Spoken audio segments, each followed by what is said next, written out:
It is a big conversation. That yesterday he was able to draw a line. He has been advising. In the past he has. Even me from the All Saints Cathedral. Because we work together.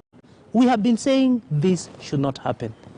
But yesterday what the Archbishop did was to practice what he has been warning us about. Because I think what the church has realized is if they don't draw the line now, in January next year, they will not be able to draw that line. And you can imagine if clergy in the Anglican Church and the bishops followed the bishop's directive, in 2-3 months we'll have created a new culture within the Anglican Church.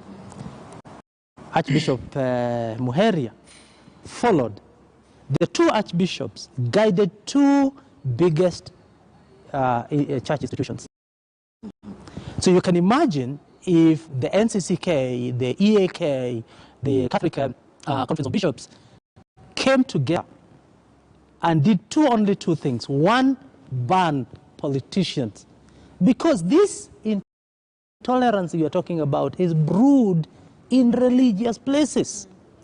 So if the church alone can say that, if the Muslim body can say the same, Muslims have spoken. Yes. They don't even need to speak further. No. Yes. Speaking is not enough.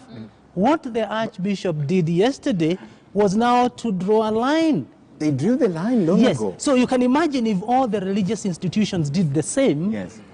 Do you know maybe half of the problem will have been solved in Reverend, you are intolerant to politicians who come to church. Oh, is that intolerant? It's called... Let me ask you. You're not tolerating them. The Muslims. The Muslims have been intolerant also. So you don't have a problem because however, I have seen a Muslim come to church to do politics. Yes. I can prove that. He knows. Okay. So the same Muslim who will not speak in their mosques because there is space in church, he comes there. Okay. So it's not that they are better than the others.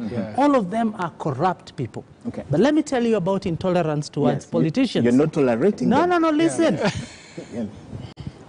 You know, in church, I don't have politicians. The same way I don't have engineers. The same way I don't have doctors. Worshippers. Me, I have only worshippers. Okay.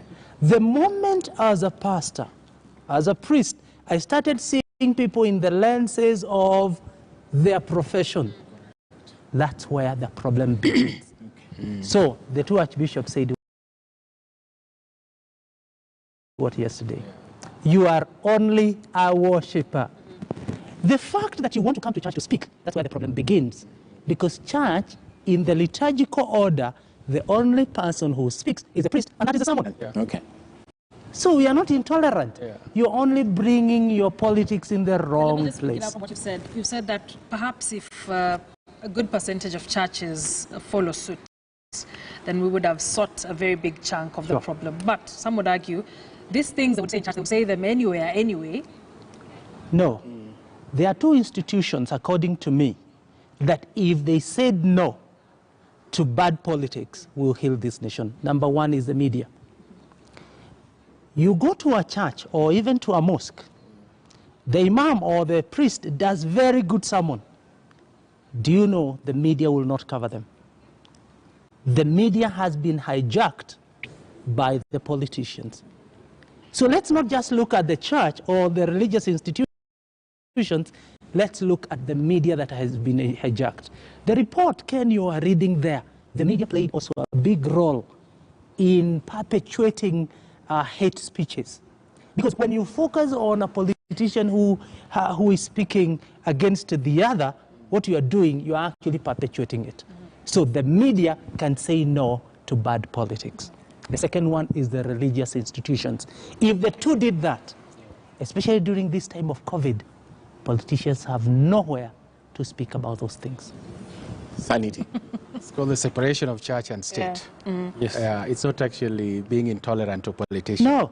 The United States... I said you're not tolerating the politicians. You're tolerating the politicians. America had this debate in the